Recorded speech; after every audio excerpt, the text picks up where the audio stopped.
بعد أعوذ بالله من الشيطان الرجيم وما خلقت الجن والإنس إلا ليعبدون আমি জিন এবং মানব জাতিকে শুধুমাত্র আমার ইবাদত করার জন্যই সৃষ্টি করেছি। ঠিক আছে, বেশি ডিটেলসে যাব না, আপনারা শহরের মানুষ, এই কথাগুলো অনেক শুনেছেন। আমি শুধু মূল পয়েন্টগুলো টাচ করছি, আপনারা ধরে নেন। ঠিক আছে, আল্লাহ পাক বলেছেন ওয়ামা খালাকতুল জিন্না ওয়াল ইনসা ইল্লা লিয়াবুদুন, আমি জিন জাতি আর মানব জাতিকে সৃষ্টি করেছি একটা উদ্দেশ্য কি? তারা আমার ইবাদত। আচ্ছা, এখন প্রশ্ন হচ্ছে যে আল্লাহ পাক আমাদের কাছে কি চান? আল্লাযী খালাকাল মাউতা ওয়াল হায়াতা লিয়াবলুয়াকুম আইয়ুকুম আহসানু আমালা। আল্লাহ পাক দেখতে চান আমাদের মধ্যে আমলে শ্রেষ্ঠকে, আহসানকে, সবচেয়ে ভালোকে। এটা হচ্ছে প্রতিযোগিতা। আমরা একটা প্রতিযোগিতার মধ্যে আছি পৃথিবীতে, দুনিয়ার জীবনে। কারণ এই প্রতিযোগিতার লক্ষ্য কি? চূড়ান্ত সাফল্য অর্জন করা। তো চূড়ান্ত সাফল্য কোনটা? জান্নাত। চূড়ান্ত সাফল্য কোনটা? জান্নাত। ফামান যুহজিহা আনিন নার ওয়া উদখিলাল জান্নাতা ফাকাদ ফাজ। যে ব্যক্তিকে জাহান্নাম থেকে বাঁচানো হবে, জান্নাতে প্রবেশ করানো হবে, সেই ব্যক্তি কি? সফল। আর সাফল্যের সংজ্ঞা পেয়ে গেলাম। এখন যেহেতু আমাদেরকে পৃথিবীতে আল্লাহ পাক তার ইবাদত করতে পাঠিয়েছে, তো ইবাদত কাকে বলে এর সংজ্ঞাও জানতে হবে। এক কথায় সংজ্ঞা হচ্ছে আল্লাহ এবং তার রাসূল যা করতে বলেছেন তা করা, আল্লাহ এবং তার রাসূল যা নিষেধ করেছেন তা ছেড়ে দেওয়া। ঠিক আছে, আল্লাহ এবং তার রাসূল যা করতে বলেছেন করলেই ইবাদত হয়ে যাবে, আর যেটা ছাড়তে বলেছেন ছাড়লে ইবাদত হয়ে যাবে। যেমন সালাত আদায় করতে বলেছেন আল্লাহ রাব্বুল আলামিন এবং তার রাসূল, আমরা সালাত পড়লে ইবাদত হিসেবে গণ্য হবে। আবার নবী সাল্লাল্লাহু আলাইহি ওয়াসাল্লাম আমাদেরকে দাড়ি শেভ করতে নিষেধ করেছেন, তাহলে শেভ না করলেও ইবাদত হবে। টাকনুর নিচে কাপড় পরতে নিষেধ করেছেন, তো টাকনুর নিচে কাপড় না পরলে ইবাদত হবে। খুব সিম্পল, আপনারা বুঝেন। ওয়ামা আতাকুমুর রাসূলু ফাখুযু ওয়ামা নাহাকুম আনহু ফান্তাহু। রাসূল যা দিয়েছেন গ্রহণ করো, রাসূল যা থেকে নিষেধ করেছেন। ইবাদতের সংজ্ঞা আমরা বুঝলাম। এখন এইখানে আমাদের দেশের প্রেক্ষাপটে কিছু মানুষের একটা মিসকনসেপশন আছে যে আমরা অনেকে মনে করি, অনেকে বলতে লক্ষ লক্ষ কোটি কোটি মানুষ মনে করে, বাংলাদেশের অনেকে বলতে লক্ষ লক্ষ কোটি কোটি মানুষ মনে করে, মুসলিম পরিবারের সন্তান তারা মনে করেন যে ইবাদত মনে হয় শুধু নামাজ, রোজা, হজ আর যাকাতের না, তাসবিহ, তাহলিল আর জিকির আজকারের। তারা কালিমা লা ইলাহা ইল্লাল্লাহ পড়েছেন, সাক্ষ্য দেন, নামাজও পড়েন, অনেক সময় যাকাতও দেন, রোজাও রাখেন, হজও করেন, উমরাও করেন, কিন্তু এই আকীদা লালন করেন ইবাদত মনে হয় শুধু নামাজ, রোজা, হজ, যাকাত, তাসবিহ, তাহলিল, জিকির আজকারের নাম। ইবাদত যে ইসলামী পরিবার গঠনেরও নাম। ইবাদত মানে ইসলামিক শিক্ষা ব্যবস্থা, ইবাদত মানে ইসলামিক সংস্কৃতি, ইবাদত মানে ইসলামী অর্থনীতি, এবং ইবাদত মানে ইসলামী রাজনীতি। এই বিষয়টা তারা বুঝতে চান না। শুধু তাই না, বরং তারা অস্বীকার করেন। কি করেন? সরাসরি অস্বীকার করেন। এবং অস্বীকার করে তারা কি করেন? অস্বীকার করে তারা মানব রচিত তন্ত্র মন্ত্র মতবাদের পূজা করেন। ইবাদত করে কি অস্বীকার করে কি করেন? এমন না যে অস্বীকার করে চুপ করে বসে থাকেন। অস্বীকার করে বরং অন্য কোনো সভ্যতার, অন্য কোনো দর্শনের, অন্য কোনো আদর্শের, অন্য কোনো তন্ত্রের, মন্ত্রের তারা পূজা করেন, যেটাকে আমরা কোরআনের ভাষায় বলি তাগুত। কি বলি? তাগুত। অথচ প্রত্যেক নবী রাসূলকে পাঠানো হয়েছিল একটা উদ্দেশ্য দিয়ে। কি সেটা? প্রত্যেক নবী রাসূল একটা দাওয়াত দিয়েছেন। সেই দাওয়াতটা কি ছিল? তোমরা আল্লাহর ইবাদত করো, ওয়াজতানিবুত তাগুত, তোমরা তাগুতকে বর্জন করো। মানে তাগুতের সাথে কুফরি করো এবং আল্লাহর ইবাদত করো। ওয়া মান ইয়াকফুর বিত-তাগুত ওয়া ইউমিন বিল্লাহ ফাকাদ ইসতামসাকা বিল উরওয়াতিল উসকা। যে ব্যক্তি তাগুতের সাথে কুফরি করলো এবং আল্লাহর ইবাদত করলো, মানে আল্লাহর প্রতি ঈমান নিয়ে আসলো, সেই ব্যক্তি একটা শক্ত হাতল ধরলো, লা ইনফিসামা লাহা, যা কখনো ছিন্ন হবে না। তাহলে এই শ্রেণীর মানুষের সংখ্যা আমাদের দেশে কত? যারা ইবাদত বন্দেগীর জীবনে আল্লাহর অস্তিত্বকে স্বীকার করেন, নবী সাল্লাল্লাহু আলাইহি ওয়াসাল্লামের সুন্নাহকেও স্বীকার করেন, ইসলামের বিধানগুলোকে স্বীকার করেন, কিন্তু সংস্কৃতি, শিক্ষা ব্যবস্থা, অর্থনীতি, বাণিজ্য, সমরনীতি, রাজনীতি, এইসব জায়গায় তারা ইসলামকে প্রাধান্য দেন না। কোনো কোনো ক্ষেত্রে স্বীকারও করেন না, কখনো স্বীকার করলেও মানেন না। কখনো স্বীকার করলেও মানেন না। তো এই শ্রেণীর মানুষকে আমরা আসলে কি বলতে পারি? এই মতবাদগুলোর কিছু নাম আছে বাংলাদেশে। যত সো কল্ড ডেমোক্রেটিক মানে সিস্টেম আছে আমাদের দেশে, এই সিস্টেমের আন্ডারে যে মানুষগুলো আছেন তারা এই আদর্শে দীক্ষিত হয়েছেন। যত সেকুলার সোসাইটি আছে তারা এই আদর্শে দীক্ষিত হয়েছে। যত কমিউনিস্ট সোসাইটি আছে তারা সবাই এই আদর্শে দীক্ষিত। যত জাতীয়তাবাদের লোকজন আছে বাংলাদেশে সবাই এই আদর্শে দীক্ষিত হয়েছে। অনেক সময় দেখা যায় আমাদের ভাইয়েরা, ভাই বলছি এই অর্থে তারা তো কালিমা পড়েছেন, তারা লা ইলাহা ইল্লাল্লাহ মুহাম্মাদুর রাসূলুল্লাহ বলার পরেও, নামাজ পড়ার পরেও, রোজা রাখার পরেও, হজ করার পরেও, যাকাত দেওয়ার পরেও তারা এই বৈষয়িক জীবনে ইসলামকে তারা মানতে চান না। তারা তাগুতের আনুগত্য করেন, তাগুতের দাসত্ব করেন, আর তাগুতের দাসত্ব মানেই শয়তানের দাসত্ব। আর এই যুগের শয়তান হচ্ছে দাজ্জাল। এই যুগের শয়তান কে? কারণ এই যুগে সবচেয়ে বড় শয়তানের যে মানে প্রতিনিধি আসবে সে কে? কিয়ামতের আগে আগে সে পৃথিবীতে আত্মপ্রকাশ করবে এবং সে একা বিশ্ব শাসন করবে না, ইহুদিদেরকে নিয়ে সে বিশ্ব শাসন করবে। সে নিজেকে খোদা দাবি করবে। তার মানে আল্লাহ বিরোধী যত কিছু আছে এই বিশ্বে আস্তে আস্তে এগুলো দাজ্জালের সাথেই সম্পৃক্ত হচ্ছে কোনো না কোনোভাবে। এখন কথা হচ্ছে যে এই মানুষগুলো এই একটা আংশিক ইসলাম ফলো করেন, সামগ্রিক জীবনে তার ইসলামকে ফলো করতে চান না। তার মানে ইবাদত, যে ইবাদত করতে আল্লাহ পাক আমাদেরকে দুনিয়াতে পাঠিয়েছেন, সেই ইবাদত তারা জীবনের একটা ক্ষেত্রে করতে চান, বাকি জীবনের একটা বড় অংশে সেই ইবাদত তারা করতে চান না। এই মানুষগুলোই তারা যারা বলেন যে ধর্মের সাথে রাষ্ট্রের কি সম্পর্ক। এই মানুষগুলি তারা যারা বলেন যে ইসলামী রাজনীতির কি প্রয়োজন আছে। এই মানুষগুলো কিন্তু তারা যারা বলেন যে ধর্ম নিয়ে রাজনীতি করতে আসবেন না। এই মানুষগুলি তারা যারা বলেন যে আপনারা ধর্মান্ধ, আপনারা ধর্ম ব্যবসা করছেন, আপনারা মৌলবাদী, আপনারা আরো অনেক সময় বলেছে জঙ্গি, কখনো বলেছে তারা সন্ত্রাসী। হ্যাঁ, তো কেন বলেন তারা?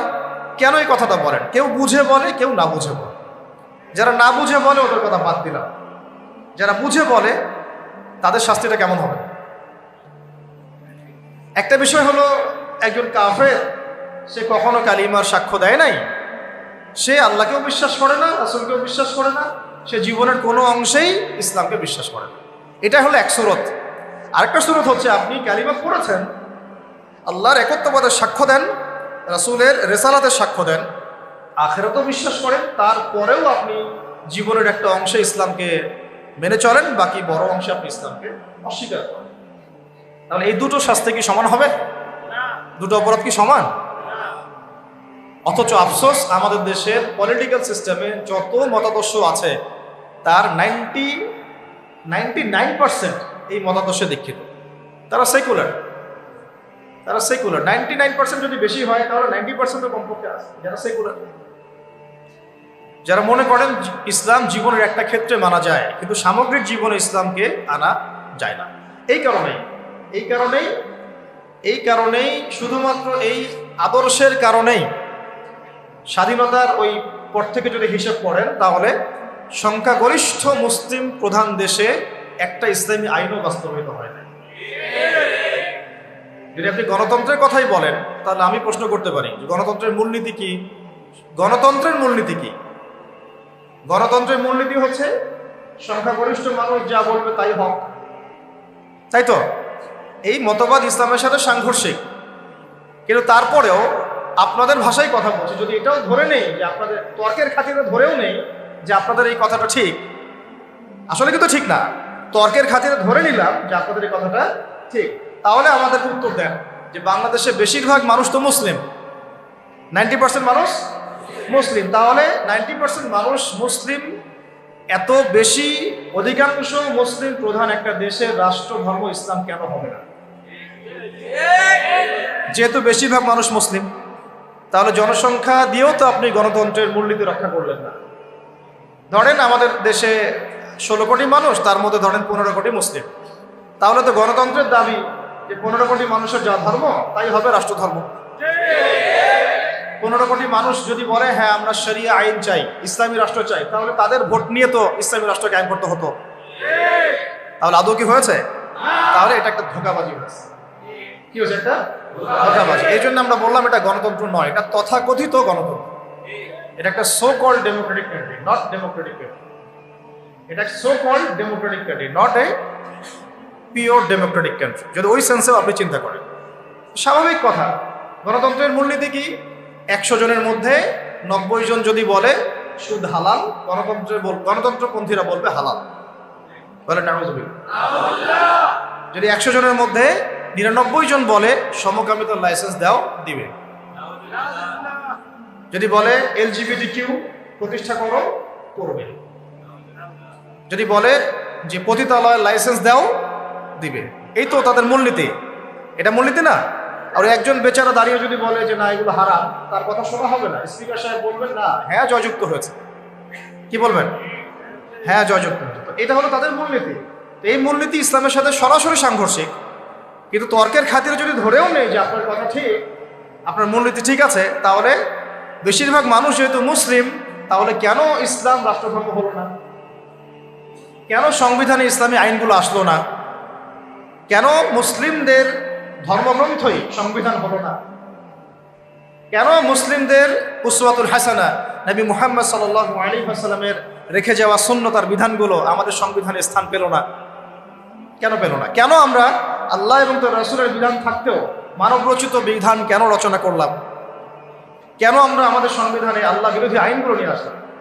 যদি আমরা এটা মানি যে হ্যাঁ গণতান্ত্রিক পদ্ধতিতেই বেশিরভাগ মানুষ যা বলে সেটাই সত্য, তাহলে আমরা তো এখানে বেশিরভাগ মানুষ মেজরিটি, আমাদের সংখ্যা তো বেশি, তাহলে আমাদের মতামতগুলো কেন নেওয়া হলো না? তার মানে বোঝা গেল পুরো বিশ্বে এই গণতন্ত্রের নামে ধোঁকাবাজি চলতেছে। কি চলতেছে? মানুষের আই ওয়াশ শো ডাউন করো। আদতে তারা কখনোই সংখ্যাগরিষ্ঠ মানুষের মতামতকে নিচ্ছেন না। একটা আমভাবে একটা ভোটের আয়োজন করেন, ধরেন আমভাবে একটা গণভোট। এখন এই মুহূর্তে এই পরিবর্তিত বাংলাদেশে যে তরুণ প্রজন্মকে আমরা গড়ার চেষ্টা করেছি বিগত 10 বছর থেকে, তাদের সংখ্যা মাশাআল্লাহ এখন লক্ষ লক্ষ না কোটি কোটি, তাই না? মাশাআল্লাহ।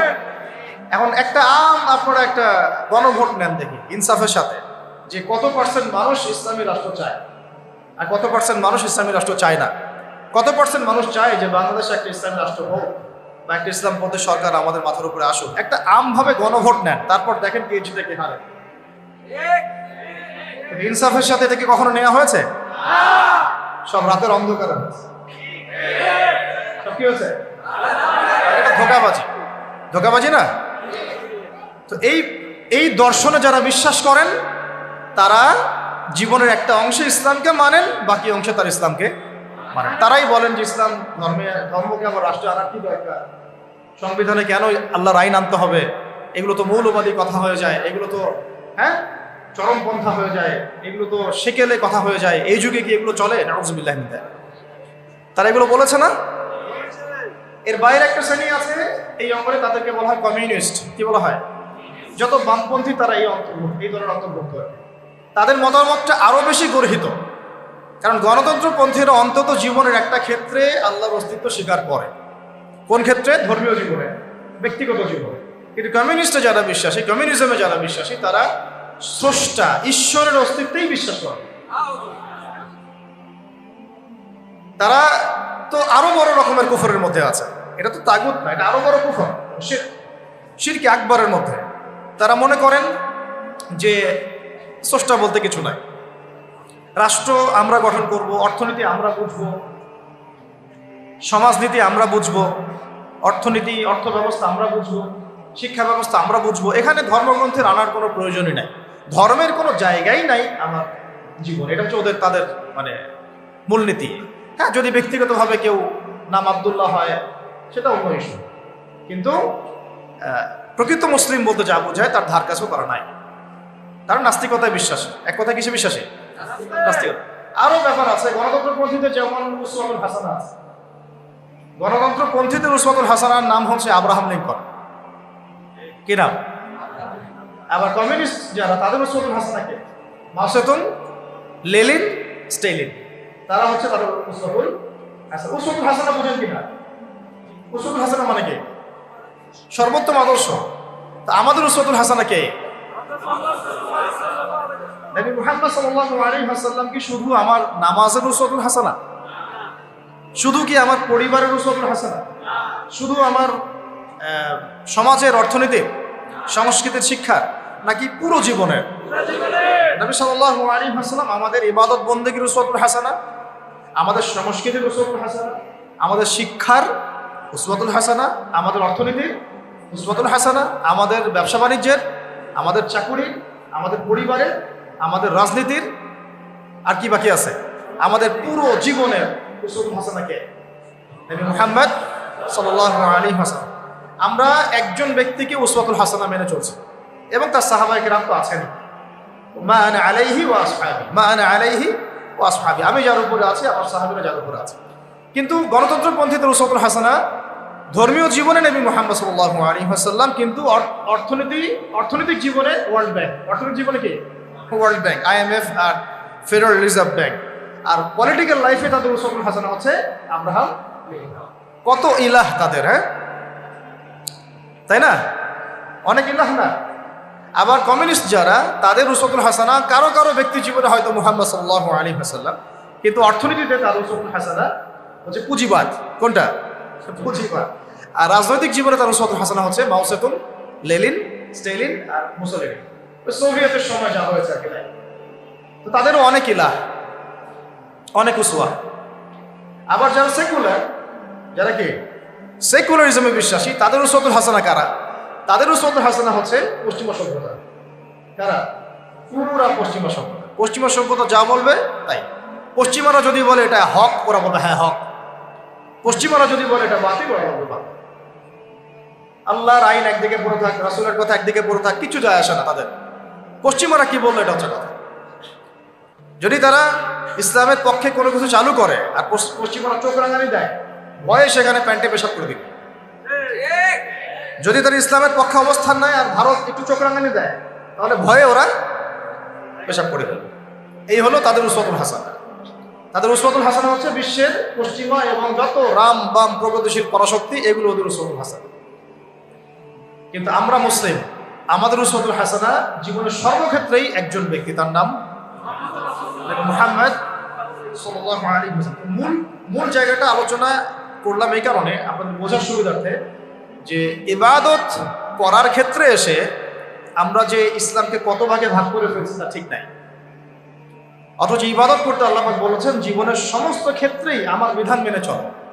তুমি নামাজ পড়লেও আমার বিধান মতোই পড়তে হবে, রোজা রাখলেও আমার বিধান মতোই পড়তে হবে, হজ করলেও জাকাত দিলেও আমার বিধান মতোই করতে হবে, নবীর সুন্নাহ অনুযায়ী করতে হবে। তুমি যদি সমাজনীতি পরিচালনা করতে চাও, সমরনীতি পরিচালনা করতে চাও, সংস্কৃতি পরিচালনা করতে চাও, শিক্ষা ব্যবস্থা প্রণয়ন করতে চাও, তুমি যদি ইলেকশন করতে চাও বা রাজনীতিও করতে চাও, তবুও কি করতে হবে? আমার বিধান মোতাবেকই তোমাকে আগাতে হবে। তুমি এখানে অন্যের বিধানে দাসত্ব করতে পারবে না। যদি করো তাহলে তুমি জীবনের এক ক্ষেত্রে আল্লাহকে মানো, আরেক ক্ষেত্রে শয়তানকে মানো। তুমি জীবনের এক ক্ষেত্রে আল্লাহকে মানো, আরেক ক্ষেত্রে তুমি জীবনের এক ক্ষেত্রে আল্লাহ দাসত্ব করো, আরেক ক্ষেত্রে তাগুতের দাসত্ব। আসলে এখনো হয়তো বুঝাতে পারিনি। অনেকে বুঝে করে, অনেকে না বুঝে করে। যারা এখন এই রাজনীতিগুলোর মধ্যে আছেন বেশিরভাগই এগুলো বুঝেন না, বেশিরভাগই বুঝেন না। দেখবেন অনেক বড় একটা রাজনৈতিক দলের একজন মুখপাত্র সেদিনই বলে দিলেন যে দেখেছেন ধর্ম নিয়ে কি ধর্মান্ধতা সৃষ্টি হয়েছে আমাদের দেশে, দেখেছেন ধর্ম নিয়ে কি উন্মাদনা সৃষ্টি হয়েছে। বলেছেন না একজন, ধর্ম নিয়ে উন্মাদনা সৃষ্টি হবে কেন? বরং ধর্মকে আমরা জীবনের সব ক্ষেত্রে প্রতিষ্ঠা করতে চাই। এটার নাম তো উন্মাদনা না, এটা বরং আমাদের উপর ফরজ। এটা আমাদের উপর কি ফরজ। আপনি যদি নামাজ পড়েন তাহলে নামাজের ক্ষেত্রে আল্লাহর বিধান মানা ফরজ না? তাহলে আপনি যদি ব্যবসা করতে চান সেখানে আল্লাহর বিধান মানা ফরজ না? আপনি যদি অর্থনীতি পরিচালনা করতে চান সেখানে কি আল্লাহর বিধান মানা ফরজ না? যদি আল্লাহ পাক আপনাকে রাজনৈতিক ক্ষমতা দেন তো সেখানে ইসলামী বিধান অনুযায়ী, আল্লাহর বিধান অনুযায়ী রাষ্ট্র পরিচালনা করা কি ফরজ না? সহজ কথা। কথাটা কি কঠিন? খুব সহজ একটা কথা। কিন্তু যে আমি মুসলিম, আমি জীবনের সর্বক্ষেত্রেই আল্লাহর বিধান মেনে চলব, খুবই সহজ সরল কথা। এখন যদি কেউ বলে যে ভাই আমি এটা বুঝি, কিন্তু আমি পারিপার্শ্বিক চাপে, বিভিন্ন কারণে, বিভিন্ন সমস্যার কারণে আমি 100% এখন পাচ্ছি না, সেটা একটা সুরত হতে পারে, সেটা আলাদা একটা সুরত হতে পারে। যে হ্যাঁ, সে ব্যক্তি না হয় মানে, সে ব্যক্তি বুঝে, সে স্বীকারও করে, কিন্তু বলছে বিশ্বের পারিপার্শ্বিক চাপের কারণে হোক, আমার অভ্যন্তরীণ সমস্যার কারণেই হোক, অনেকের কারণেই হোক, অর্থনৈতিক মন্দার কারণে হোক, বিভিন্ন কারণে আমি 100% পাচ্ছি না, কিন্তু আমার উদ্দেশ্য আছে 100% প্রতিষ্ঠা করার। কিন্তু এটা তো আমরা দেখি নাই। দেখেছি কি? এবং আমরা দেখেছি কিভাবে আস্তে আস্তে ওই রাজনৈতিক ক্ষমতাকে কাজে লাগিয়ে ইসলামকে মাইনাস করা হয়েছে। প্রথমে মাইনাস করা হয়েছে রাজনীতি থেকে, তারপরে মাইনাস করা হয়েছে অর্থনীতি থেকে, তারপরে আস্তে আস্তে মাইনাস করা হলো সংস্কৃতি থেকে, তারপরে মাইনাস করা হলো পুরো শিক্ষা সিস্টেম থেকে, তারপরে তারা হস্তক্ষেপ করলো পুরো ধর্মীয় জীবনে, মসজিদের উপরে, মাদ্রাসার উপরে, তাই না? আস্তে আস্তে আস্তে আস্তে ওলামায়ে কেরামকে পর্যন্ত তারা এই জেলের মামলার আসামি, হুমকি ধামকি, গুম খুন ফাঁসি কত কি হয়ে গেল। শুরুটা করেছিল তারা রাজনৈতিক ক্ষেত্রে, প্রথমে ইসলামকে মাইনাস করেছে। প্রথমে কি পলিটিক্যাল লাইফে তারা ইসলামটাকে মাইনাস করেছে, তারপরে অর্থনৈতিক লাইফে তারা মাইনাস করেছে, সংস্কৃতির মধ্যে মাইনাস করেছে, শিক্ষা ব্যবস্থায় তো মাইনাস করে ফেললো, তারপরে আস্তে আস্তে এটা মসজিদের উপর প্রভাব বিস্তার করলো, মাদ্রাসার উপরেও প্রভাব বিস্তার করলো, এমনকি মসজিদ কমিটির মধ্যেও তারা ঢুকে পড়লো। তাহলে আমরা একটা জিনিস বুঝতে পারলাম যে যদি আমরা আমাদের সমস্যার শেকড় ঠিক না করি তাহলে আমার ঘর পর্যন্ত আর ঠিক থাকবে না, তাই না কথা? যদি আমরা ওই সমস্যার গোড়া ঠিক না করতে পারি তাহলে আমার ব্যক্তি জীবনেও দিন পালনের স্বাধীনতা থাকবে না, যার প্রমাণ আমরা বিগত 15 বছর দেখে আসছি। তাই আমাদের সবার একটা ফিকির থাকা উচিত এখন যে কিভাবে আমরা একটা ইসলামী রাষ্ট্র কায়েম করব। খোলামেলা আলোচনা করতে হবে এখন আমরা কিভাবে একটা ইসলামী রাষ্ট্র কায়েম করব। তার আগে আর দু একটা কথা আমাদের জানা উচিত যে ইসলামী রাষ্ট্রের এই কনসেপ্টটা নতুন কোনো কনসেপ্ট না। আদম আলাইহিস সালামও আল্লাহর খলিফা ছিলেন, নূহ আলাইহিস সালামও আল্লাহ পাকের বিধান অনুযায়ী তার জাতিকে পরিচালনা করেছেন, ইব্রাহিম আলাইহিস সালামও করেছেন, তাই না? সবাই করেছেন। নবী মুসা আলাইহিস সালাম করেছেন, ইউসুফ আলাইহিস সালাম করেছেন, খাস করে দাউদ আলাইহিস সালাম তিনি আল্লাহ পাকের বিধান দিয়ে জেরুজালেম থেকে 40 বছর বিশ্বকে শাসন করেছেন, করেন নাই? তাহলে এটা কোনো নতুন কনসেপ্ট না। খিলাফার যে কনসেপ্ট এটা কি নতুন কোনো কনসেপ্ট না। খিলাফা মানে কি? খিলাফা মানে হচ্ছে আল্লাহর জমিনে আল্লাহর দিন প্রতিষ্ঠা করা, যেটাকে আমরা বলি ইকামতে দিন। কি বলে? ইকামতে দিন। যে ব্যক্তি আল্লাহ পাকের জমিনে আল্লাহর দিনকে প্রতিষ্ঠা করে তাকে আমরা বলি খলিফা। কি বলি? যেমন ওমর রাদিয়াল্লাহু আনহু খলিফা ছিলেন, আবু বকর রাদিয়াল্লাহু আনহু খলিফা ছিলেন, উসমান রাদিয়াল্লাহু আনহু খলিফা ছিলেন, আলী ইবনে আবি তালেব খলিফা ছিলেন। তারা ছিলেন আল্লাহর খলিফা, মানে তারা আল্লাহর প্রতিনিধি। তারা আল্লাহর জমিনে আল্লাহর বিধান প্রতিষ্ঠা করবেন এবং সেই বিধান দিয়ে বিচার ফয়সালা করবেন। তো এখানে পার্থক্যটা বুঝতে হবে আমাদেরকে যে গণতান্ত্রিক ক্ষেত্রে, ধর্মনিরপেক্ষ রাষ্ট্রে, কমিউনিস্ট রাষ্ট্রে সেখানে আল্লাহর খলিফা নাই। আল্লাহর খলিফা আছে? কারণ সেখানে আল্লাহর বিধান প্রতিষ্ঠার কোনো ফিকির নাই। আর যেখানে আল্লাহর খলিফা নাই সেখানে কার খলিফা থাকবে? সিম্পল কথা, যেখানে আল্লাহর খলিফা নাই সেখানে কার খলিফা? তাগুতের বিধান বাস্তবায়িত করা হচ্ছে। এই পার্থক্যটা আমাদের বুঝতে হবে। এটা নতুন কোনো কনসেপ্ট নয়। আমাদের নবী সাল্লাল্লাহু আলাইহি ওয়াসাল্লাম কি রাষ্ট্র পরিচালনা করেন নাই? তার রাষ্ট্রের নাম কি? না বুঝে বলেন না। তার প্রথম রাষ্ট্রের নাম কি? মদিনা। মদিনা প্রথম ইসলামিক রাষ্ট্রের নাম কি? মদিনা। তারপরে মদিনাকে ভিত্তি করে আস্তে আস্তে আস্তে তিনি মক্কা বিজয় করেছেন। প্রথম ইসলামিক স্টেটের নাম কি? মদিনাতুল মুনাওয়ারা। তো সেখানে কি অন্য ধর্মের মানুষ ছিল না? তাদের অধিকার রক্ষা করা হয়েছে না? তাদের সাথে সনদ হয়েছে না? ইহুদিরা চুক্তি ভঙ্গ করেছে, তখন আমরা আক্রমণ করেছি, কারণ গাদ্দারদের কোনো ক্ষমা নাই। আমরা এই আমাদের অভ্যুত্থান, অভ্যুত্থানের পরে আমরা হয়তো ওই ভারতীয় দালালদেরকে মাফ করে দিচ্ছি, অনেকে গা ঢাকা দিচ্ছে, অনেক খুনের বিচার হচ্ছে না, আমরা অনেক ছাড় দিচ্ছি আর কি। কিন্তু নবী সাল্লাল্লাহু আলাইহি ওয়াসাল্লামের সুন্নত এটা নয়। তার সুন্নত হচ্ছে জালেমের উপর দয়া, মানে হচ্ছে মাজলুমের উপর খেয়ানত। জালেমের উপর মারহামাত, মাজলুমের উপরে কি? খেয়ানত। নবী সাল্লাল্লাহু আলাইহি ওয়াসাল্লামের সাথে গাদ্দারি করেছে বনু কাইনুকা, নবীজি বের করে দিয়েছে। তাও একজন মুসলিম নারীর সম্ভ্রমহানি করেছিল, তাতেই পুরা বনু কাইনুকাকে বের করে দেওয়া হয়েছে। আর আমরা তো দেখছি যে প্রকাশ্যে সাইফুল ইসলামকে জবাই করা হলো, কোনো বিচার হইল না, তাই না বিষয়টা? তো এটা বনু কাইনুকার ক্ষেত্রে হয়েছে। আবার বনু নাজির নবী সাল্লাল্লাহু আলাইহি ওয়াসাল্লামকে কি করেছিল? উপর থেকে এই যে আপনার চাকতি বুঝেন, চরকি যেগুলো বলে, কি জানি বলে, জাতা যেগুলোতে ধান পিষত আগেকার মানুষ, এইগুলো উপর থেকে ফেলে আল্লাহ নবীর মাথায় ফেলতে চেয়েছিলেন সাল্লাল্লাহু আলাইহি ওয়াসাল্লাম। এভাবে গুপ্ত হত্যার চেষ্টা করেছিল তারা, বনু নাজির গোত্র। তো এরপরে নবী সাল্লাল্লাহু আলাইহি ওয়াসাল্লাম তাদেরকে আক্রমণ করে, অবরোধ করে ওখান থেকে বের করে দিয়েছে। আর বনু কোরাইজা এই আহজাবের যুদ্ধে, খন্দকের যুদ্ধে আমাদেরকে পিছের পিছন থেকে ছুরি মারছে। কুরাইশদের সাথে তারা সন্ধি করে আমাদেরকে ভিতর থেকে ক্ষতি করার চেষ্টা করেছিল। নবী সাল্লাল্লাহু আলাইহি ওয়াসাল্লাম তাকে অবরোধ করে ওখান থেকে বের করে দিয়েছে। কখন আমরা তাদের সাথে চড়াও হয়েছি? যখন তারা আমাদের সাথে গাদ্দারি করেছে। তো নবী সাল্লাল্লাহু আলাইহি ওয়াসাল্লামও রাষ্ট্র চালিয়েছেন, মদিনার রাষ্ট্র। সেখানে অমুসলিমদের অধিকার তিনি সুরক্ষিত করেছেন, কিন্তু গাদ্দারদেরকে মাফ করেন নাই, শাতেমে রাসূলকে মাফ করেন নাই। নবীকে যারা গালি দিয়েছেন তাদেরকে মাফ করা হয় নাই। আচ্ছা, নবী সাল্লাল্লাহু আলাইহি ওয়াসাল্লামের মদিনার রাষ্ট্রে কি আল্লাহর আইন ছাড়া অন্য কোনো আইন চলেছিল? তাহলে আপনি পার্থক্য বুঝে নেন আমাদের সাথে তাদের কি পার্থক্য। তাদেরও ভূখণ্ড ছিল, মানে নবী সাল্লাল্লাহু আলাইহি ওয়াসাল্লাম এবং সাহাবীদেরও ভূখণ্ড ছিল, আমাদেরও ভূখণ্ড আছে। তাদেরও সরকার ছিল, আমাদেরও সরকার আছে। তাদেরও সার্বভৌমত্ব ছিল, আমাদেরও আছে। তাদেরও সংবিধান ছিল, আমাদেরও আছে। তাদেরও এই আপনার আর কি লাগে? হ্যাঁ, বুঝি না, ঠিক আছে, ওটা বলেছি।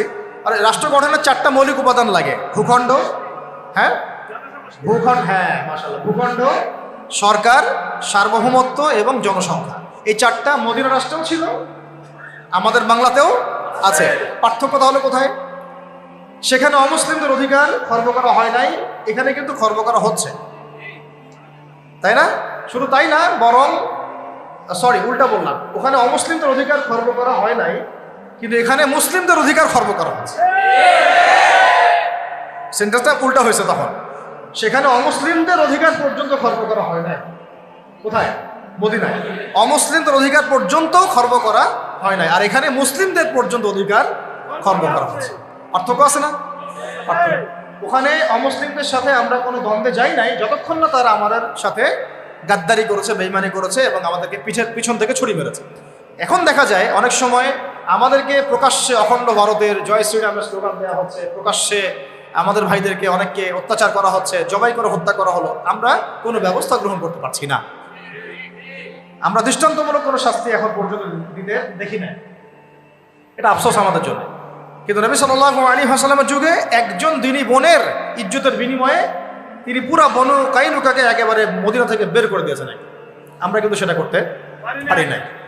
তারপরে নবী সাল্লাল্লাহু আলাইহি ওয়াসাল্লামের যুগে মদিনায় ওখানে কি আল্লাহর বিধান ছাড়া অন্য কোনো বিধান দিয়ে রাষ্ট্র চলেছে? তাহলে আমাদের এখানেও সবই আছে, কিন্তু এখানে আল্লাহর বিধান নাই। আল্লাহর বিধান দিয়ে এই রাষ্ট্র পরিচালিত হচ্ছে না। সেখানে নবী সাল্লাল্লাহু আলাইহি ওয়াসাল্লাম সাহাবীদের মধ্যে যে পরিমাণ ভ্রাতৃত্বের বন্ধন স্থাপন করেছিলেন, সেই ভ্রাতৃত্বের বন্ধন আমার রাষ্ট্রের মধ্যে আসলে নাই। জাতীয় কোনো ঐক্য আমরা খুব একটা দেখছি না, বরং আমরা দেখছি এখানে জাতীয় বিভক্তি। এমনকি মুসলিমদের মধ্যে আমরা শত শত বিভক্তি দেখছি এবং ছাড় না দেওয়ার মানসিকতা দেখছি। আর নবী সাল্লাল্লাহু আলাইহি ওয়াসাল্লামের মদিনা রাষ্ট্র অন্য কোনো পরাশক্তির সামনে মাথা নত করে নাই, করেছিল? কিন্তু আমাদের দেশের কাঠামোটা যেটা, সেটা আমরা কিন্তু বিভিন্ন পরাশক্তির কাছে আমরা দাসত্বের শৃঙ্খলে আবদ্ধ হয়ে গেছি, তাই না? আবার নবী সাল্লাল্লাহু আলাইহি ওয়াসাল্লামের মদিনা রাষ্ট্র বিশ্বের বুকে মাথা উঁচু করে একদম স্পষ্ট স্বাধীন রাষ্ট্র ছিল। আমরা কিন্তু বিশ্বের বুকে মাথা তুলে এখন পর্যন্ত সেই স্বাধীনতা অর্জন করতে পারি।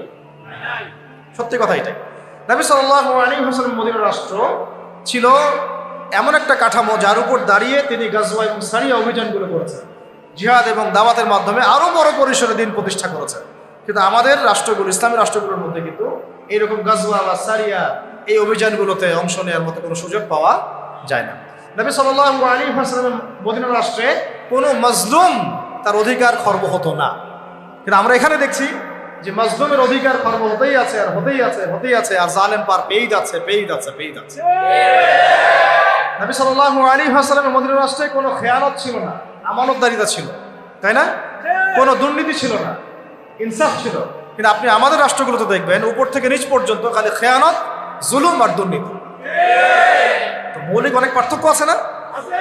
সর্বোপরি নবীজির মদিনা রাষ্ট্র ছিল একটা খিলাফা স্টেট। কি স্টেট?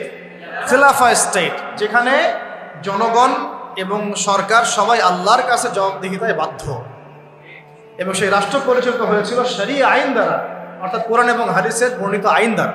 নবীজি বলতেন যে আমার মেয়ে ফাতিমাও যদি চুরি করে তবুও আমি তার হাত কেটে ফেলব, তাই না? আর আমাদের এই কাঠামোগুলোর মধ্যে আমরা দেখছি যে কোরআন এবং হাদিসের আইনের কোনো তোয়াক্কাই করা হচ্ছে, বরং এমন কিছু আইন আমরা চাপিয়ে নিয়েছি নিজেদের উপরে যেগুলোতে বাদীও মরে যায়, বিবাদীও মরে যায়, মামলা মরে না। কাউকে হ্যারাস করতে চাইলে দুই একটা মিথ্যা মামলা দিলেই বাস সারা জীবন সে জেলের মধ্যে পচে মরে। যে কাউকে হ্যারাস করা যায়, যাকে তাকে গুম করা যায়, যাকে তাকে ক্রস ফায়ার দেওয়া যায়, মিডিয়াকে নিজের ইচ্ছা মতো চালানো যায়, ঠিক আছে, ইসলাম বিদ্বেষ ছড়ানো যায়, হ্যাঁ, তথাকথিত মুনাফেক, তথাকথিত না, এগুলো পাক্কা মুনাফেক, পাক্কা মুনাফেকদেরকে দিয়ে টকশো করানো যায়, ঠিক আছে, দিয়ে ইসলাম বিদ্বেষ ছড়ানো যায়, শিক্ষা থেকে ইসলামকে উঠানো যায়, সংস্কৃতি থেকে ইসলামকে উঠানো যায়, মানুষকে সুদ খাওয়ানো যায়, পুরো জাতিকে মায়ের সাথে জেনা করানো যায়, তাই না? এবং নিজের ক্ষমতা টিকিয়ে রাখার স্বার্থে মুশরিকদের দাসত্ব করা যায়, মুশরিকদের দাসত্ব করা যায়। তো এই রাষ্ট্র ব্যবস্থাগুলোর মৌলিক পার্থক্য কি আমরা বুঝতে পারছি? যে মদিনা রাষ্ট্র কিরকম একটা পবিত্র এবং প্রামাণ্য একটা রাষ্ট্র ছিল, স্বতন্ত্র স্বাধীন সার্বভৌম একটা রাষ্ট্র ছিল, যে রাষ্ট্র এবং জনগণ আল্লাহ ছাড়া কাউকে ভয় করতো না, তাই না? এবং সেই রাষ্ট্রটাকে ভিত্তি করে নবী সাল্লাল্লাহু আলাইহি ওয়াসাল্লাম দাওয়াত এবং জিহাদের মধ্য দিয়ে আস্তে আস্তে রাষ্ট্রের আয়তন বাড়িয়েছে, জনসংখ্যা বেড়েছে, ইসলাম প্রসারিত হয়েছে। এবং যেই মক্কায় 13 বছর আমরা জুলুমের শিকার ছিলাম, সেই মক্কা আমরা বীরের বেশে জয় করলাম, তাই না? শুধু কি সেখানেই থেমে গেলাম? সেখানে সেটাকে ভিত্তি করে আবার আবু বকর রাদিয়াল্লাহু আনহু, ওমর, ওসমান, আলী 4 খলিফার যুগে ইসলাম অর্ধেক বিশ্ব পর্যন্ত ছড়াই গেল। একদম ওই আপনার স্পেন থেকে, পর্তুগাল থেকে নিয়ে চায়না পর্যন্ত, এদিকে আপনার কি বলবো আফ্রিকা থেকে নিয়ে একেবারে সাইপ্রাস থেকে শুরু করে আফগানিস্তান, পাকিস্তান, সিন্ধু পর্যন্ত পুরো কন্টিনেন্টটা ইসলামের ছায়াতলগত হলো না 4 খলিফার সময়? ওই খেলাফা রাষ্ট্রের উপর দাঁড়িয়ে হয়েছে। ওইটা আমাদের ইতিহাস, এটা আমাদের শেকড়, আমরা এই জাতি ছিলাম। সেখান থেকে আমরা কোথায় আসছি একটু চিন্তা করতে পারছেন? পুরো রাষ্ট্র ব্যবস্থার মধ্যে দুর্নীতি, অনিয়ম, জুলুম, খেয়ানত, মানে মাজলুমের অধিকার খর্ব করা, হ্যাঁ, আইনের সুশাসন নিশ্চিত না হওয়া, একেবারে জোরজার মুলমুক্তার, জ্ঞানীদেরকে মূল্যায়ন না করা, মূর্খদের রায় নিয়ে রাষ্ট্র পরিচালনা করা, হ্যাঁ, এবং আল্লাহ বিরোধী আইনগুলোকে হালাল করে নেওয়া, আল্লাহর হালালকে হারাম করে নেওয়া, আল্লাহর হারামকে হালাল করে ফেলা, হ্যাঁ, তাগুতি বিধান চাপিয়ে দেওয়া, ইসলামকে সংকুচিত করা, ইসলাম বিদ্বেষ ছড়ানো। কি করি নাই আমরা? কি করি নাই আমরা? মূল কথা হচ্ছে আমরা ইসলামটাকে শুধু ব্যক্তি জীবনে ওই ইহুদি খ্রিস্টানদের মতো, ওরা যেমন গির্জায় প্যাগোডায় ধর্মকে সংকুচিত করেছে, ওই রকম আমরাও চেয়েছি যে ইসলামকে মসজিদের মধ্যে ঢুকায় তালা মেরে রেখে দেব, বাইরে ইসলামকে আমরা আসতে দিব না, তাই না? এটার বাস্তব রূপরেখা আমরা দেখেছি এই সেকুলার রাষ্ট্রগুলো। তো এখন যদি আমরা এগুলো থেকে কোনো শিক্ষা নিয়েই থাকি, তাহলে আমাদের আগে জানা উচিত যে ইসলামী রাষ্ট্র ব্যবস্থায় সুবিধা কি, অসুবিধাগুলো কি, এবং এখানে আমাদের ভূমিকাটা কি। নাকি আমরা আসলে চাই এভাবেই চলতে থাক? আসলে সিদ্ধান্তে আসে নাকি? আপনারাই বলেন তো, আসলে কিভাবে চলতে থাকা উচিত? দেখেন, এভাবে যদি চলতে থাকে, আমি আপনাদেরকে গ্যারেন্টি দিচ্ছি, আল্লাহ না করুক, যদি এইভাবে চলতে থাকে, তাহলে ব্যক্তি জীবনেও আপনি ইবাদত করার স্বাধীনতা হারাবেন। ইভেন আমরা তো আশঙ্কা করছিলাম যে কোন দিন জানি দাড়ি রাখার নিষেধাজ্ঞা চালু হয়। আপনারা কি তুরস্কের ইতিহাস পড়েছিলেন? যখন তুরস্ক প্রথম বিশ্বযুদ্ধে অটোম্যানরা যখন মানে ফার্স্ট ওয়ার্ল্ড ওয়ারে অংশ নিয়েছিল, হেরে গিয়েছিল, মোস্তফা কামাল আতাতুর্ককে ক্ষমতায় বসানো হয়েছিল, তখন আজান বন্ধ হয়ে গিয়েছিল, মাদ্রাসা বন্ধ হয়ে গিয়েছিল, মসজিদ তালা মারা হয়েছিল, দাড়ি রাখা নিষেধ করা হয়েছিল। এমন কোনো জুলুম নাই তখন করা হয় না। তো এভাবে যখন ইসলামকে রাজনৈতিক অঙ্গন থেকে সরিয়ে ফেলা হয়, তখন আস্তে আস্তে ইসলাম ব্যক্তি জীবন থেকে উঠে যায়, উঠিয়ে দেওয়া হয়। একটা সহজ সরল বিষয়, আমার কাছে যদি এই পুরো মিরপুর এলাকার, ধরেন অন্য কথা বাদ দিলাম, পুরো মিরপুর এলাকার অথরিটি যদি আমার কাছে থাকে, এবং আমি যদি একজন স্বাধীন শাসক হই মিরপুরের, ফর এক্সাম্পল, একটা এক্সাম্পল দিচ্ছি, যে এই মিরপুর অঞ্চলটুকুর স্বাধীন শাসক একজন আমি, ধরেন XYZ, বা আপনি আব্দুল রহমান। এখন আপনার অথরিটি আছে, আপনি চাইলে আপনার এলাকার সব মদের বার বন্ধ করতে পারেন, সব জুয়ার আসর আপনি বন্ধ করতে পারেন, আপনি আপনার এখানে প্রশাসনিক বাহিনী দিয়ে এখানে জরিমানা করতে পারেন, আইনের সুশাসন নিশ্চিত করতে পারেন, আপনি এই এলাকার সমস্ত মসজিদকে আবাদ করতে পারেন, সমস্ত মক্তবে কোরআনের একেবারে কি বলবো কোরআনের শিক্ষা প্রচার প্রসার আপনি বাস্তবায়ন করতে পারেন, প্রত্যেকটা মাদ্রাসাকে আপনি আরো উন্নত করতে পারেন, এমন ওলামায়ে কেরামদেরকে ভাতা দিতে পারেন, তাই না? তাদেরকে আপনি উন্নত জীবন দিতে পারেন, তাদেরকে জুলুমের হাত থেকে বাঁচাতে পারেন। মানে এক কথায় এই এলাকায় আপনি আল্লাহ এবং তার রাসূলের বিধানকে বাস্তবায়ন করতে পারবেন, সমস্ত জুলুমের শেকড় উপড়ায় ফেলতে পারবেন। কিন্তু যদি এই এলাকার শাসন ক্ষমতা আপনার হাতে না থাকে, আপনি আমি যদি একটা সাধারণ মানুষ হই, তাহলে আদৌ কি আপনি এগুলো করতে পারবেন? এই সহজ কথাটা আমরা বুঝি না। অনেকেই আমরা আমাদের কাপুরুষতার কারণে ঝুঁকি নিতে হবে এখানে, এই কারণে এখানে জীবন যাওয়ার সুযোগ আছে, এই কারণে এই কথাগুলো বলাও আমরা ছেড়ে দিয়েছি। বিগত 15 বছরে কিন্তু এগুলো খুব একটা বলাও হয় নাই, যারাই বলতে চেষ্টা করেছেন তাদেরকে উঠিয়ে নেওয়া হয়েছে। আর এটা আল্লাহ পাকের রহমত যে আমরা এখনো বেঁচে আছি। বাঁচার তো কথা ছিল না, বাঁচার কথা কিন্তু ছিল না। আল্লাহ পাক তার দিনকে তার জমিনে প্রতিষ্ঠা করার জন্য, প্রসার করার জন্যই হয়তো আমাদেরকে রেখেছেন, অন্য কোনো উদ্দেশ্য নাই আমাদের। তো এখন আমরা যদি এই সুযোগকে কাজে না লাগাই, যদি আমরা সবাই মিলে এই সুযোগকে কাজে না লাগাই, তাহলে কে জানে আবার 10-20 বছর পরে বা 5 বছর পরে, আল্লাহ না করুক, যদি আরো বড় কোনো জালেম চেপে বসে, তাহলে না থাকবে আমাদের কোনো দেহ, আর না থাকবে আমাদের কোনো গর্দান। আর যদি আমরা এখনই সংশোধন হতে পারি এবং আমাদের ইসলামটাকে আস্তে আস্তে ব্যক্তি পর্যায় থেকে নিয়ে সমাজে, অর্থনীতির মধ্যে, রাজনীতির মধ্যে নিতে পারি, ইনশাআল্লাহ এত সহজে তারা আমাদেরকে উৎখাত করতে পারবে না। পারবে? ইনশাআল্লাহ পারবে। তো এই জিনিসটাই এখন বেশি আলোচনার দরকার। তাহলে এখন আসেন, একটা বিষয় একটু আপনাদের সামনে স্পষ্ট করতে চাই যে খালি পয়েন্টসগুলো বলবো, বিস্তারিত আপনাদেরকে বলতে হবে না, আপনারা বুঝতেছেন, আমি বুঝতে পারছি। শুধু পয়েন্টগুলো বলবো যে কি কি সুফল হতে পারে যদি একটা ইসলামিক রাষ্ট্র ব্যবস্থা আমাদের মাথার উপরে আসে, বা একটা ইসলামপন্থী গভর্নমেন্ট আমাদের মাথার উপরে আসে, তাহলে আমরা কি কি সুবিধা পাইতে পারি। অনেকে হয়তো মনে করেন যে এটা থাকলেও যা, না থাকলেও তা।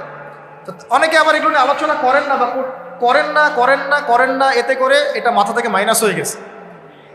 একটা বিষয় বুঝেন, এটা আসলে আমার একটা বুঝ আর কি, নিজের মতো করে বলছে। একটা বিষয় কি, একটা বিষয়ের অভিজ্ঞতা মানুষের না থাকলে সেই বিষয়টার মর্ম, এহমিয়ত কিন্তু মানুষ বুঝে না। যেমন ধরেন, আমরা যারা এখনো কক্সবাজারে কেউ যায় নাই, তাকে আপনি যতই বলেন যে সমুদ্রটা এমন, সমুদ্রটা ওই রকম, সমুদ্রের পাড়ে দাঁড়ালে এমন হয়, ওইখানে এত এইরকম বাতাস থাকে, মেরিন ড্রাইভ রোডটা এইরকম, সে কিন্তু কল্পনায় আনবে, কিন্তু সে কিন্তু উপলব্ধি করতে পারবে না। বুঝতে পারছি কথা? সিমিলারলি আপনি শুনেছেন যে মদিনা এমন, মক্কা এমন, কখনো যান নাই, আপনি কিন্তু উপলব্ধি করতে পারবেন না। রাষ্ট্র ক্ষমতায় আমরা দাড়ি টুপিওয়ালা মানুষরা সংখ্যাগরিষ্ঠতা নিয়ে, হ্যাঁ, একেবারে পুরা রুটির টুকরাটা আমরা কখনো পাইনি এ পর্যন্ত। পেয়েছি কি বিগত প্রায় 50, 60, 70 বছরে? তাহলে আমরা কিভাবে জানবো যে সেটার এহমিয়তটা কি, সেটার গুরুত্বটা কি, সেটা থাকলে আমরা কি করতে পারি? ওটা তো আমার অভিজ্ঞতা নাই, তো আমার কি নাই, আমার অভিজ্ঞতা নাই তো। কিন্তু দেখেন, সেকুলারদেরকে দেখেন, এই ডেমোক্রেটিক সিস্টেমে যারা আছে তাদেরকে দেখেন, তারা কেউ 5 বছর থাকছে, কেউ 10 বছর থাকছে, কেউ 15 বছর থাকছে। তারা বুঝেছে যে তার মজাটা কি, এবং সেটা থাকলে সে কি করতে পারবে। তারা তো কেউ আল্লাহর বিধানের জন্য সেখানে যায় নাই। কেউ গিয়েছে ধরেন যে 10 বছর লুটপাট করেছে, জুলুম করেছে, দুর্নীতি করেছে, বিদেশে টাকা পাচার করেছে, যে মেয়েটাকে পছন্দ হয়েছে উঠাই নিয়ে আসছে, ঠিক আছে, ধর্ষণের সেঞ্চুরি করছে, ওই ক্ষমতা কাজে লাগায় সে হল দখল করছে, জমি দখল করছে, ব্যাংক দখল করছে, কোম্পানি দখল করছে। সে ওই মজাটা বুঝছে, ক্ষমতার মজা কি, ওর অর্থে মজা বললাম আর কি, ঠিক আছে। সে বুঝতে পারছে যে হ্যাঁ, ক্ষমতা থাকলে আমার এই জিনিসগুলো আমি তো পাবো। এই জন্য দেখেন, 1000 বার মাইর খাইলেও, নেতাকর্মী জীবন দিলেও, সে ওই রাজনীতি থেকে সরে যায় না, তাই না? 10 বছর মাইর খায়, আবার আসে না, আমাকে চাইতে হবে, আর ওখানে কি মজা আমি তো জানি। ওইটা যদি একবার পাই, তাহলে আমি আবার এইগুলা পাবো, তাই না বিষয়টা? তো ওদের একটা উদাহরণ দিয়ে বোঝালাম। এই জন্য দেখেন, তারা তাদের এই রাজনৈতিক মুভমেন্ট থেকে কখনো সরে যায় না। সরে যায় কখনো? যায়নি, যায় না, যাবেও না। কারণ তারা ওর অভিজ্ঞতা অর্জন করেছে, তারা ওর মজাটা বুঝেছে। কিন্তু আমরা কখনো ওখানে গিয়ে আল্লাহর বিধান কি কায়েম করতে পেরেছি? আমরা তো ওখানে গিয়ে ন্যায় বিচার, ইনসাফ, হ্যাঁ, তারপরে আপনার আল্লাহর বিধান, শরিয়া আইন, তারপরে হুদুদ, কিসাস, এই যে বিষয়গুলো আমরা তো বাস্তবায়ন করতে পারি নাই। আমাদের ওই অভিজ্ঞতাটা নাই, তো এই কারণে আমাদের মধ্যে থেকে আলোচনা উঠে গেছে আস্তে আস্তে, খুব কম, লিমিটেড। কিন্তু আমরা যদি একবার ওখানে যেতে পারি, তখন দেখবেন আপনারাও বা আমরা ওইটা ছাড়তে চাবো না। কারণ আমরা জানি ওখানে গেলে ইসলামকে কত বড় পরিসরে কায়েম করা যাবে ইনশাআল্লাহ, তাই না? আমরা ইসলামিক সেন্সে বলছি, আমরা ওখানে গেলে বুঝতে পারবো যে আমরা কত বড় পরিসরে ইসলামের খেদমত করতে পারবো ইনশাআল্লাহ। যেহেতু আমরা যেতে পারি নাই, তাই আমাদের মধ্যে ওই অভিজ্ঞতাটা কিন্তু এখনো অর্জিত হয় না। এই কারণে আলোচনাগুলোর দরকার যে ওখানে গেলে কি পেতে পারেন বা সুফলটা কি হতে পারে, আর না গেলে কি কুফলগুলো হচ্ছে। শুধু পয়েন্টগুলো বলবো। 1 নাম্বার, যদি একটা ইসলামিক সরকার আমাদের মাথার উপরে আসে এবং একটা ইসলামপন্থী রাষ্ট্র আমরা সামনে কায়েম করতে পারি, সামনে বলতে হতে পারে 5 বছর পরে, 10 বছর পরে যদি কায়েম করতে পারি ইনশাআল্লাহ, তাহলে সর্বপ্রথম আমরা পুরো দেশে সালাত কায়েম করতে পারবো। সালাত কায়েম করতে পারবো। কায়েম। আমরা এখন নামাজ পড়ি, তাই না? নামাজ কায়েম করি ব্যক্তি জীবনে, পারিবারিক জীবনে, কিন্তু আমরা জাতিগতভাবে কিন্তু নামাজ কায়েম করতে পারি না। আপনি তো চার্জ করতে পারছেন না।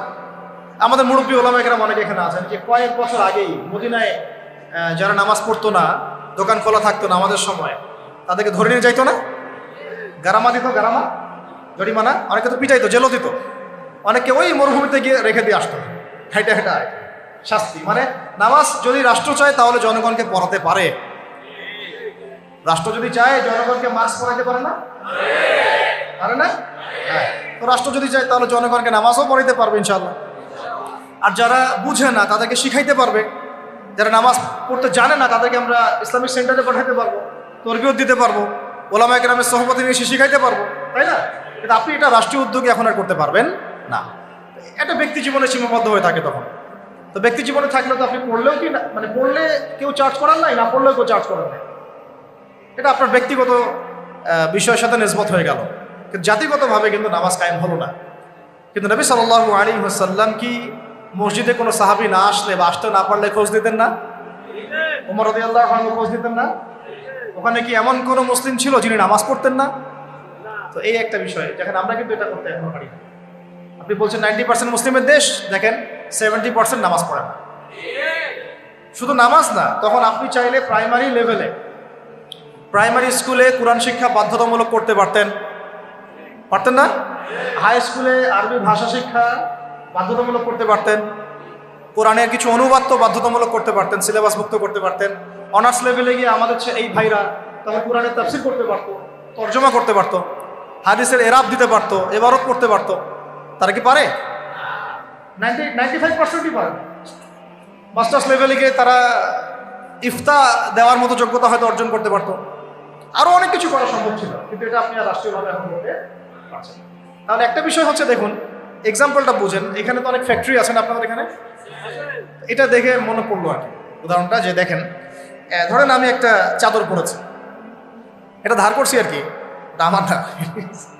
ধরেন আমি একটা চাদর পরেছি, এখন এই চাদরটা ধরেন যে এক ভাই হাতে সেলাই করছে, 10 জন মিলে হাতে সেলাই করছে, 10টা চাদর উৎপন্ন হচ্ছে। আর এখানে একটা চাদর তৈরির ফ্যাক্টরি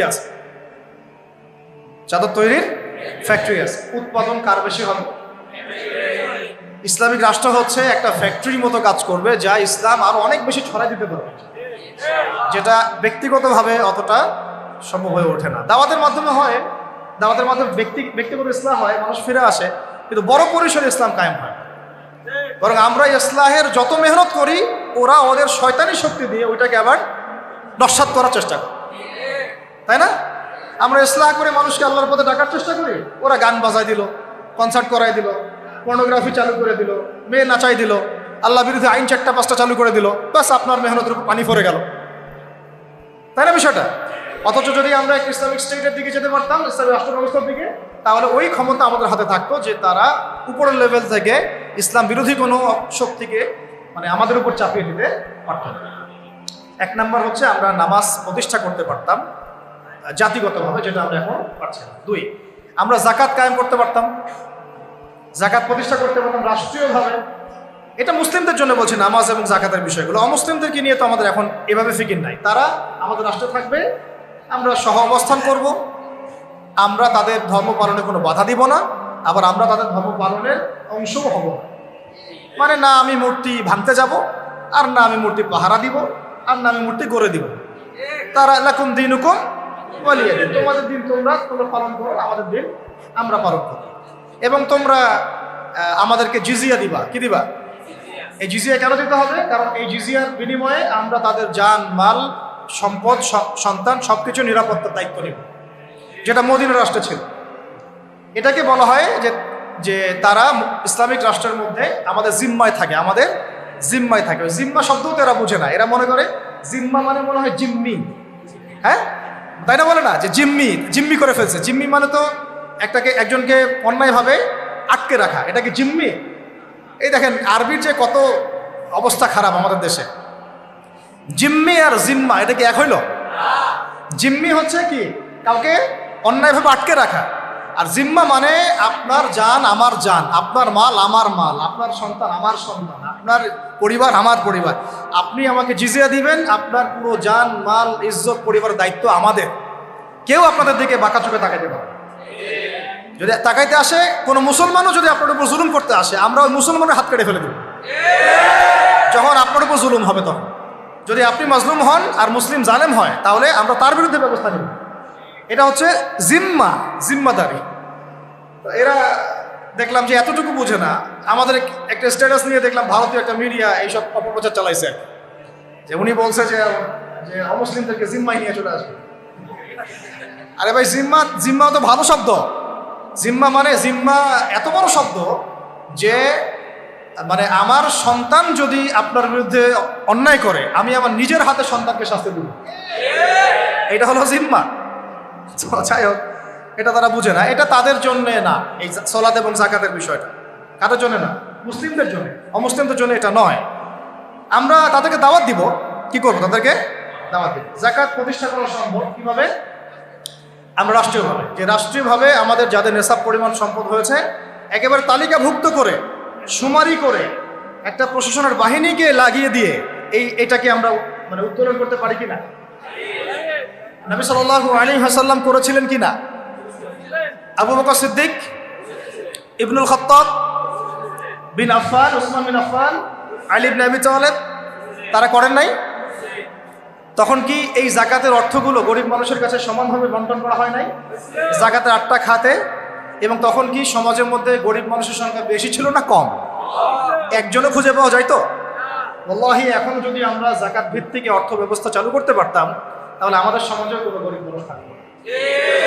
আপনাদের যত ওই কমিউনিজমের মতামত আছে, আর ওই পুঁজিবাদ আছে, আর এই সমাজতন্ত্র আছে, হ্যাঁ, আর এই যে আরো যত মতবাদগুলো আছে, ওয়ার্ল্ড ব্যাংকের, IMF এর, হ্যাঁ, ফেডারেল রিজার্ভ ব্যাংকের, এই সমস্ত মতবাদগুলোই ফেল করছে। মানবতার কল্যাণে তারা কিছুই করতে পারে না। মানবতার কল্যাণে প্র্যাকটিক্যালি কাজ করে দেখিয়েছেন নবী মুহাম্মদ সাল্লাল্লাহু আলাইহি ওয়াসাল্লাম কিভাবে ইসলামী এবং যাকাত ভিত্তিক অর্থ ব্যবস্থার মধ্য দিয়ে সমাজের দরিদ্র মানুষের হক আদায় করতে হয়, এটা তিনি দেখিয়ে দিয়েছেন। ওরা সেটা কিছুই করতে পারে। খালি এসব গদবাধা আমাদেরকে ইকোনমিক্সের বই পড়াইছে। ইকোনমিক্সের কি করছে? বই পড়াইছে। আর ইকোনমিক্সের পড়া এত জরুরি এই যুগে, ইসলামিক ইকোনমিক্স, না হলে যে আমাদেরকে কিভাবে তারা সুদখোর বানাচ্ছে আপনি চিন্তাও করতে পারবেন। সাম্য তো কায়েম করতে পারেনই নাই, ইনসাফ তো করতে পারেনই নাই, বরং মানুষকে খাইয়েছেন রিবা, সুদ, ঘুষকে জায়েজ করছেন, দুর্নীতি হয়েছে, টাকার মান কমানো বাড়ানো নিয়ে ইনফ্লেশন করেছেন, গরিবের রক্ত চুষে খাইছে। হ্যাঁ, একটা অংশ দিন দিন ধনী হয়েছেন, বাকি অংশকে গরিব বানাইছেন। মানুষের রক্ত চোষা, শ্রমিকদের রক্ত চোষা, গরিবদের রক্ত চোষা অর্থনীতি দিয়েছেন মানুষকে। এবং এর ফলে মানে বৈশ্বিক জুলুম আপনারা প্রতিষ্ঠা করেছেন এই অর্থনীতি সিস্টেমের মধ্যে। এইটা নিয়ে কথা বলতে গেলে আমার 1 ঘন্টা সময় লাগবে, এটা আমি অন্য একদিন বলবো ইনশাআল্লাহ। শুধু এই টপিকের উপর কথা বলবো ইনশাআল্লাহ, যে বর্তমান অর্থ ব্যবস্থা ধোঁকাবাজি। বর্তমান অর্থ ব্যবস্থার, অর্থনৈতিক সিস্টেমের ধোঁকাবাজি আপনি শুনলে আপনার চোখ কপালে চলে যাবে। আসলে যারা কম জানে ওরা ঘুমাইতে পারে শান্তিতে, যারা আসলে জানে তারা ঘুমাইতে পারে। বুঝছেন? আসলে সত্য কথা এটাই। এত ধোঁকাবাজি হয়েছে অর্থনীতির মধ্যে, এমনভাবে গরিব মানুষকে নির্যাতন করা হয়েছে, এমনভাবে ওদের রক্ত চোষা হয়েছে।